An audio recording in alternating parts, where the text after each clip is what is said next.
Hello मेरे प्यारे बच्चों, कैसे हैं आप सभी लोग। उम्मीद करते हैं कि आप लोग अच्छे होंगे, आप लोगों का पढ़ाई बहुत अच्छा चल रहा होगा। तो प्यारे बच्चों, आज की इस वीडियो में मैं इम्पोर्टेंट ऑब्जेक्टिव करने वाला हूं, जो कि बोर्ड एग्जाम में आपको 100% देखने को मिलेगा प्यारे बच्चों। ठीक है, ये वाली ऑब्जेक्टिव अगर आप लास्ट तक देख लेते हैं प्यारे बच्चों तो बहुत इंपॉर्टेंट होने वाला है। कुछ मतलब यूनिक चीज़ बताने वाले हैं बच्चों कुछ, ठीक है, जो आपको एग्जाम में डायरेक्ट मदद मिले, एग्जाम में आपको फ़ायदा करे बच्चों। और अक्सर बच्चे है ना वो वाली पॉइंट पर मिस करते हैं बच्चों, मतलब मिस्टेक हो ही जाता है, उससे कुछ ना कुछ गड़बड़ हो ही जाता है। तो चलिए बच्चों, वीडियो को लास्ट तक जरूर देखना, ठीक है बच्चों, क्योंकि मैं आपके काम की चीज़ मैं बताने वाला हूं जहां पर आप फंसते हैं ऑब्जेक्टिव में, फिजिक्स में। ठीक है बच्चों, तो चलिए हम लोग 31 नंबर अभी समझना शुरू करते हैं। इससे पहले वाला मैं वीडियो में बना चुका हूँ, 31 नंबर से मैं अभी शुरू कर रहा हूँ। ठीक है बच्चों, है ना। इससे पहले वाला अगर आप वीडियो नहीं देखे हैं तो यूट्यूब में सर्च कीजिएगा पढ़ने वाला ऑनलाइन क्लासेस, ठीक है, फिजिक्स प्रकाश का अपवर्तन आ जाएगा, ठीक है, वहां से आप देख सकते हैं। 31 नंबर में बोला है कि किसी अवतल दर्पण की फोकस दूरी f और उसकी वक्रता त्रिज्या r है तो निम्नलिखित में कौन संबंध सही है। इस संबंध को बतलाता है, किसको बतलाता है बच्चों, संबंध को बतलाता है। क्या होगा, है ना, r बराबर क्या होगा, f होगा। तो बच्चों एक बात याद रखिएगा कि अवतल दर्पण की फोकस दूरी और उसकी वक्रता त्रिज्या में एक ही संबंध है। आप लोग याद रखिएगा, f बराबर r/2, f बराबर r/2। ये फॉर्मूला आप लोग को याद रखना पड़ेगा बच्चों। क्या रखना पड़ेगा, बोलो, याद रखना पड़ेगा, है ना। तो गुरुजी का बात मानिए बच्चों, है ना। यहाँ से ऑब्जेक्टिव तो हर साल आते हैं लगभग, ये 2021 में सवाल पूछा था, इसलिए आप इसको समझो। यहाँ पर बच्चे गड़बड़ क्या करते हैं कि इसको फोकस फॉर्मूला पर फोकस नहीं करते हैं। देखो, तो आपको फोकस करना है फॉर्मूला पर। देखो क्या बोला, किसी अवतल दर्पण में फोकस दूरी और वक्रता त्रिज्या में यही संबंध है, मतलब फोकस दूरी जो है त्रिज्या की आधी होती है, ठीक है बच्चों, वक्रता त्रिज्या की क्या होती है, आधी होती है। लेकिन यहाँ तो ऑप्शन है f बराबर r/2, कहीं ऑप्शन आपको दिख रहा है, कहीं है ही नहीं। तो बच्चों आप एक काम करना, यहाँ कुछ नहीं है तो नीचे 1 छुपा रहता है, कोना कोनी गुना करना। अब r को 1 से गुना करेंगे तो r हो जाएगा, भागा में है तो गुना में हो जाएगा 2f, कोई दिक्कत, r बराबर 2f, r बराबर 2f क्या हो गया बच्चों, r बराबर 2f हो गया, ठीक है। ऑप्शन नंबर बी ऐसे ही बनाना, ठीक। चलिए अगला क्वेश्चन देखते हैं, क्वेश्चन नंबर 32। उत्तल दर्पण में बना काल्पनिक प्रतिबिंब होता है, मेरे प्यारे बच्चों, है ना, ऑब्जेक्टिव का मामला है। मैं आपको जानकारी के लिए बता दूं कि आपके एग्जाम में 80 नंबर का टोटल टेस्ट होगा। कितना नंबर का फाइनल एग्जाम होगा, बोलो, सेंटर पे 80 नंबर का, जिसमें 80 नंबर में जिसमें 40 नंबर आपका OMR में गोला भरना है, जो ऑब्जेक्टिव टाइप होगा। क्या होगा, बोलो, ऑब्जेक्टिव टाइप होगा। और 40 नंबर का क्या होगा, सब्जेक्टिव टाइप क्वेश्चन पूछा जाता है। सब्जेक्टिव टाइप, कौन टाइप, सब्जेक्टिव टाइप क्वेश्चन पूछा जाता है बच्चों। तो 40 नंबर का कितना ज्यादा वैल्यू है, देख रहे हैं, 40 में 40 ऑब्जेक्टिव करना ये सब की बस की बात नहीं है। 40 में 40 उसी लड़का या लड़की का सही होगा बच्चों, जो दिन रात मेहनत करना जानता है, जो अच्छा से पढ़ना जानता है, जो अच्छा से मतलब गुरुजी का बात मानना जानता है, और साथ ही साथ मतलब वो हर एक ऑब्जेक्टिव को समझता है, समझने का प्रयास करता है, ना कि रटने का प्रयास करता है। वही बच्चे 40 में 40 ला सकते हैं बच्चों। अगर इधर 40 ला रहे हैं प्यारे बच्चों, तो सब्जेक्टिव में तो कुछ ना कुछ तो लिख ही देंगे, है ना, सब्जेक्टिव तो लिख ही देंगे। बाकी प्रैक्टिकल का मामला अलग है, वहाँ 19-18 दे ही देता है। 19 नंबर तो मान लीजिए मिल ही जाएगा, कुछ कितने कम मिले, 19 नंबर उधर से मिल जाएगा, है ना बच्चों। तो इस तरह से आप लोग तैयारी कर सकते हैं, इसलिए ऑब्जेक्टिव पर विशेष आप लोग ध्यान दीजिएगा, ठीक है। चलिए 32 नंबर समझिए। 32 में क्या बोला है कि उत्तल दर्पण में बना काल्पनिक प्रतिबिंब हमेशा होता है 2021 में, और 21-22 होगा शायद बच्चों, यहाँ टाइपिंग में मिस्टेक हुआ। 32 का आप लोग बोलो बच्चों क्या होगा, कमेंट में बताओ। 32 का क्या हो जाएगा, 32 का सीधा एवं हासित होगा, सीधा, ठीक है, सीधा होगा, सी नंबर। चलिए अगला क्वेश्चन देखते हैं, 33 नंबर। किस दर्पण से हमेशा वस्तु से छोटा प्रतिबिंब प्राप्त होता है, बताओ बच्चों। 2022 में ये सवाल पूछा था, बोला कि किस दर्पण यानी कौन ऐसा दर्पण है जहां पर हमेशा वस्तु से छोटा प्रतिबिंब बनता है, बताओ। हमेशा वस्तु से क्या बनता है, छोटा प्रतिबिंब बनता है, उत्तल से कि अवतल से कि समतल से, इनमें से कोई नहीं, बताओ बच्चों, है ना। किस दर्पण से हमेशा वस्तु से छोटा प्रतिबिंब हमेशा बनता है, बताओ, है ना। अब दिमाग लगाओ, ABCD कमेंट बॉक्स में लिखते चलो बच्चों, क्या होगा। चलो 33 का क्या होगा, 33 का बता सकते हैं, 33 का बच्चों, 33 का उत्तल होगा क्या अवतल होगा, इसका आंसर क्या होगा, आप लोग फटाफट लिखो बच्चों, क्या होना चाहिए। जो लोग पढ़े हैं वो लोग तो आंसर बता ही देंगे। 33 नंबर का फटाफट, 33 का बच्चों उत्तल होगा, क्या होगा, उत्तल। उत्तल ही ऐसा दर्पण है जहां हमेशा वस्तु से छोटा प्रतिबिंब बनता है। चलिए कोई दिक्कत, उत्तल दर्पण में क्या होता है बच्चों, पता है, हमेशा वस्तु से छोटा प्रतिबिंब बनता है। चलिए अगला क्वेश्चन देखते हैं, क्वेश्चन नंबर 34। अवतल दर्पण की फोकस दूरी होती है, 2021 में और 22 में पूछा था बच्चों। अवतल दर्पण की जो फोकस दूरी होती है वो मतलब क्या होता है, धनात्मक होता है कि ऋणात्मक, कभी ऋणात्मक कभी धनात्मक, क्या होगा बच्चों, बताओ, कि 0 होगा। अवतल दर्पण की फोकस दूरी क्या होगा, बताओ बच्चों। अवतल दर्पण की फोकस दूरी ऋणात्मक की धनात्मक, कमेंट बॉक्स में लिखो, बहुत VVI क्वेश्चन है ये, ठीक है। 34 का आप लोग कमेंट बॉक्स में बताओ बच्चों, 34 का क्या होगा? 34 का ऋणात्मक होगा, बी बी बी। चलिए अगला क्वेश्चन देखते हैं। 35 नंबर, गोलीय दर्पण परावर्तक पृष्ठ की वृत्ताकार सीमा रेखा को का व्यास को क्या कहलाता है? 2018 में और 22 में पूछा था प्यारे बच्चे, है ना। एपर्चर कहते हैं उसको हम लोग क्या कहते हैं? गोलीय दर्पण का द्वारक कहते हैं। क्या कहते हैं? द्वारक। ये परिभाषा ही रट लीजिएगा आप लोग। गोलीय दर्पण परावर्तक पृष्ठ की वृत्ताकार सीमा रेखा का व्यास क्या कहलाता है? 18 में और 22 में पूछा था। बड़ी इंपॉर्टेंट क्वेश्चन है बच्चों। 35 का आप लोग कमेंट बॉक्स में लिखो, 35 का क्या होगा? 35 का डी होगा मेरे सुकुनो, 35 का डी। अगला क्वेश्चन देखते हैं। 36 नंबर, दर्पण का सूत्र। मेरे प्यारे बच्चों, इस वीडियो को ज़्यादा से ज़्यादा आप लोग शेयर कीजिए बच्चों, है ना, क्योंकि भी ऑब्जेक्टिव सब्जेक्टिव में बताता रहता हूँ, है ना। इस वीडियो को बच्चों शेयर कीजिए और आप लोग लाइक करना मत भूलिएगा प्यारे बच्चों, क्योंकि आपके, है ना, अगर एक लाइक अगर आप कर भी देते हैं बच्चों तो इससे हमको मोटिवेशन मिलता है और वीडियो बनाने में फिर मजा आता है ना बच्चों। चलो 36 नंबर देखते हो, दर्पण सूत्र पूछा है। दर्पण का सूत्र, दर्पण का सूत्र क्या है बोलो? 2023 में सवाल पूछा था, है ना, 20 में पूछा था, 21 में पूछा था, तो इतना बड़ी इंपॉर्टेंट है दर्पण सूत्र, आप लोग याद रखिएगा। देखो बच्चों, दर्पण सूत्र जब भी पूछेगा आप याद रखिएगा 1/v plus 1/u plus 1/v बराबर 1/u 1/f। क्या होगा? 1/f, 1/v प्लस 1/u बराबर 1/f। ये ना सूत्र होता है दर्पण सूत्र, 1/v प्लस 1/u बराबर 1/f। याद रखिएगा बच्चों। 36 नंबर आप लोगों को समझ में आया? 36 का हो जाएगा 1/v प्लस 1/u बराबर 1/v प्लस 1/u बराबर 1/f। 1/v ये माइनस वाला तो होगा नहीं,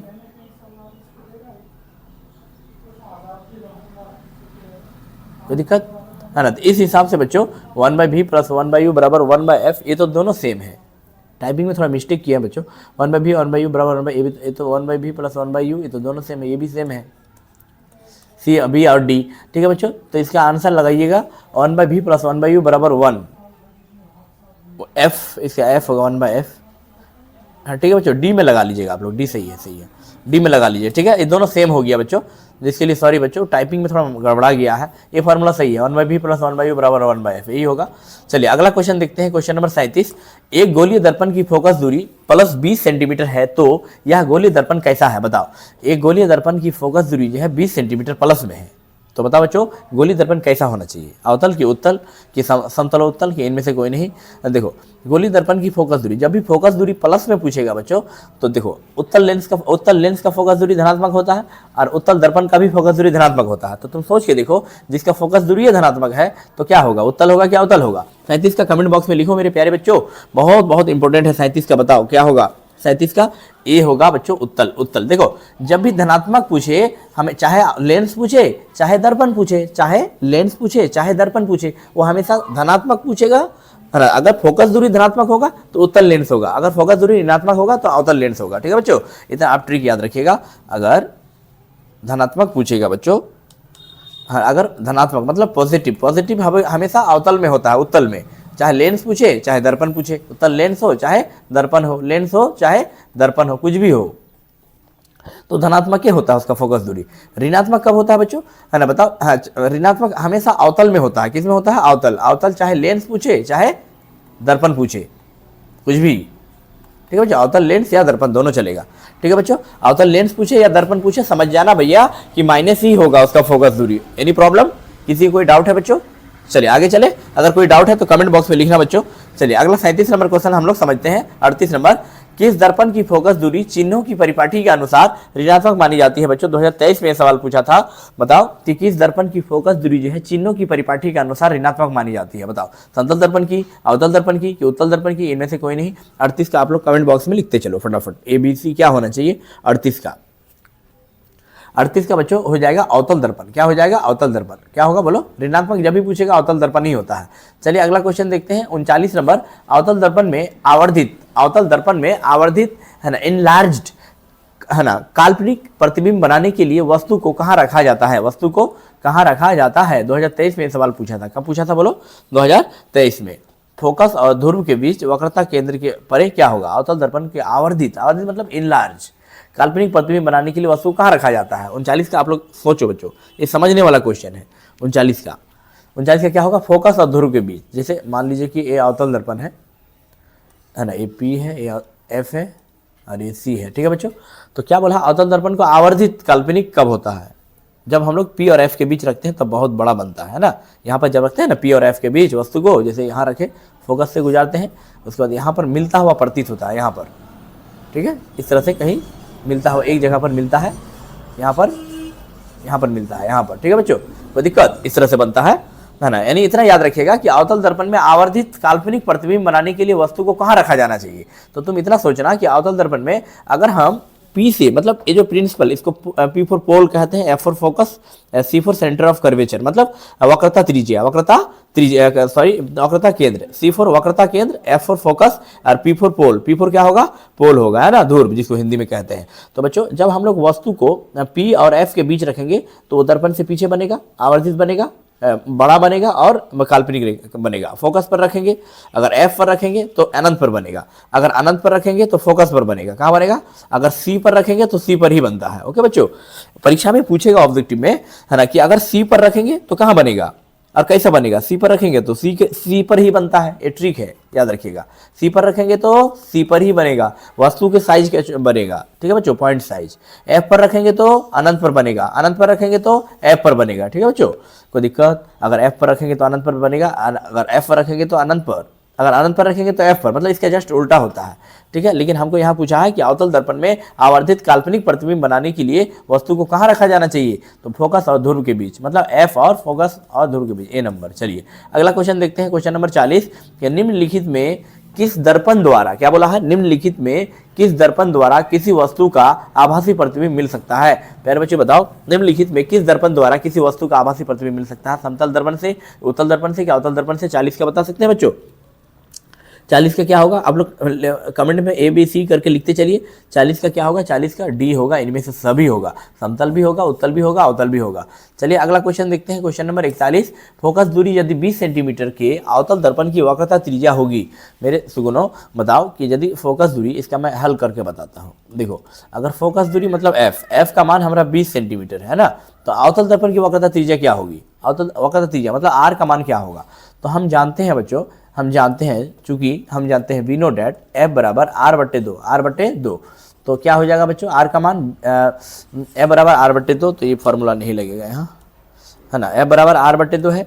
तो हमको निकालना है, चूंकि एफ का मान दिया हुआ है, तो बच्चों एफ के जगह पर 20 रख सकते हैं, 20, और आर का मान निकाल लो वहाँ से, r/2, कुछ नहीं है तो नीचे 1 कोना कोनी गुना कर देंगे, तो क्या हो जाएगा बच्चों, r/2, तो r बराबर कितना हो जाएगा, भागा में है तो गुना में 40 सेंटीमीटर, क्या होगा 40 सेंटीमीटर, है ना, यानी 41 का सी हो जाएगा। चलिए अगला क्वेश्चन देखते हैं हम लोग, क्वेश्चन नंबर 42, है ना, आंख नाक गला के चिकित्सा द्वारा उपयोग में लाए जाने वाला दर्पण क्या कहलाता है। बहुत बहुत इंपॉर्टेंट है बच्चों। 42 का बता सकते हैं, 42 का बच्चों, है ना, बी होगा अवतल दर्पण, क्या होगा अवतल दर्पण। चलिए अवतल दर्पण का उपयोग होता है, ठीक है। 43 नंबर देखते हैं, उत्तल दर्पण में आवर्धन का महत्तम मान होता है बच्चों। उत्तल दर्पण में आवर्धन का महत्तम मान क्या होना चाहिए? उत्तल दर्पण में आवर्धन का महत्तम मान क्या होना चाहिए, बताओ। 2024 में सवाल पूछा था भाई, 2 होगा कि 1 से कम होगा कि 1/2 होगा कि आधा होगा कि अनंत होगा, क्या होगा बच्चों? 43 का बताओ, 43 का बता सकते हैं। 43 के बच्चों, है ना, बी हो जाएगा 1 से कम, बी क्या हो जाएगा 1 से कम, 1 से कम, यहाँ तक कोई दिक्कत। उत्तल दर्पण में आवर्धन का महत्तम मान क्या होता है? महत्तम मतलब सबसे अधिकतम मान क्या होगा, 1 से कम ही होता है, ठीक है, हमेशा 1 से कम। चलिए अगला क्वेश्चन देखते हैं, 44 नंबर, अवतल लेंस द्वारा प्राप्त प्रतिबिंब होता है। बच्चों बताओ कि अवतल लेंस द्वारा प्राप्त प्रतिबिंब क्या होता है, छोटा होता है कि सीधा कि आभासी, कि इनमें से कोई नहीं। अवतल लेंस द्वारा जो प्राप्त प्रतिबिंब होता है अवतल लेंस में, वो कैसा होता है, मतलब अवतल लेंस समझ रहे हैं, अवतल लेंस जैसे ये हो गया अवतल लेंस, क्या हो गया बच्चों,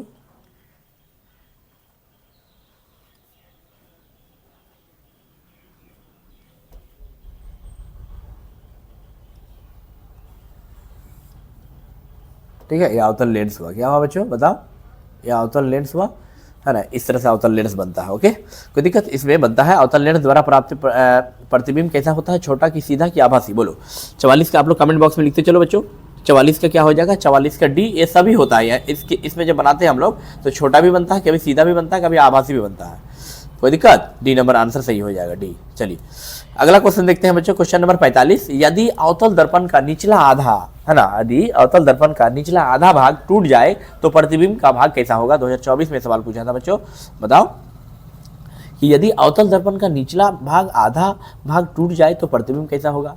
यदि अवतल दर्पण का निचला, क्या बोला है, यदि अवतल दर्पण का निचला आधा भाग टूट जाए तो प्रतिबिंब 24 में पूछा था, सीधा बनेगा कि आधा बनेगा कि क्या होगा, बताओ। 45 का आप लोग कमेंट बॉक्स में लिख सकते हैं बच्चों। 45 का बोलो क्या होगा, 45 का कम होगा, सी नंबर हो जाएगा। बोलो 45 का क्या होगा, सी, है ना, सी नंबर कम तीव्र बनेगा। क्या बनेगा, कम तीव्र। चलिए अगला क्वेश्चन देखते हैं, क्वेश्चन नंबर 46, है ना। एक गोलीय दर्पण की फोकस दूरी 20 सेंटीमीटर है तो गोलीय दर्पण कैसा होगा, है ना। एक गोलीय दर्पण की फोकस दूरी 20 सेंटीमीटर, तो देखो एफ बराबर कितना है, अभी हम लोग बनाए थे, एफ बराबर 20 होगा, एफ बराबर 20 है। फोकस दूरी मतलब इसको एफ से दिखाते हैं, तो गोलीय दर्पण का कैसा होगा, फोकस दूरी अगर प्लस 20 में है तो पक्का है कि गोलीय दर्पण उत्तल होगा। क्या होगा, उत्तल, क्योंकि हम क्या बोले, अगर प्लस होगा तो उत्तल, है ना, चाहे दर्पण हो या लेंस, उससे मतलब नहीं है। अगर माइनस होगा तो अवतल। चलिए उत्तल में मारिए। अगला क्वेश्चन देखते हैं बच्चों, 47 में, फोकस दूरी 10 सेंटीमीटर अवतल दर्पण द्वारा उत्पन्न आवर्धन धनात्मक होगी तो यह वस्तु की दूरी का मान है।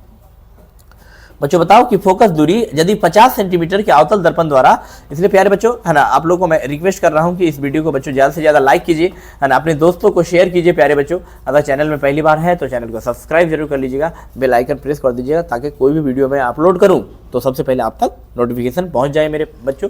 ठीक है, 47 नंबर समझो, 47 नंबर का कमेंट बॉक्स में लिखो बच्चों, 47 का क्या होगा, 47 का क्या होगा बच्चों, है ना। 10 सेंटीमीटर से अधिक कि 10 सेंटीमीटर से 20 सेंटीमीटर से अधिक होगा कि 10 सेंटीमीटर से कम, 10 सेंटीमीटर से कम इसका आंसर होता है। चलिए अगला क्वेश्चन 48 नंबर, है ना। फोकस से ध्रुव की ओर, किस कहाँ सर, फोकस से, जैसे ये अवतल दर्पण है बच्चों, एफ ए सी, ठीक है, देखो एफ हो गया। बच्चों बताओ कि फोकस से ध्रुव की ओर आने वाला अवतल दर्पण में, है ना, ये फोकस हुआ, फोकस से जब ध्रुव सॉरी बच्चों,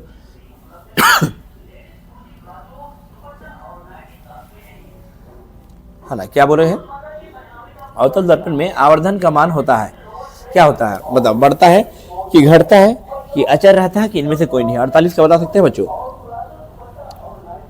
48 का आप लोग जल्दी लिखो आंसर, 48 का ए होगा, क्या होगा, ए।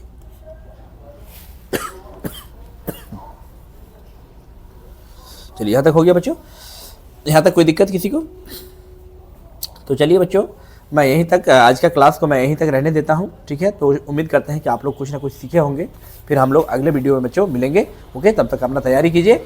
Okay, take care.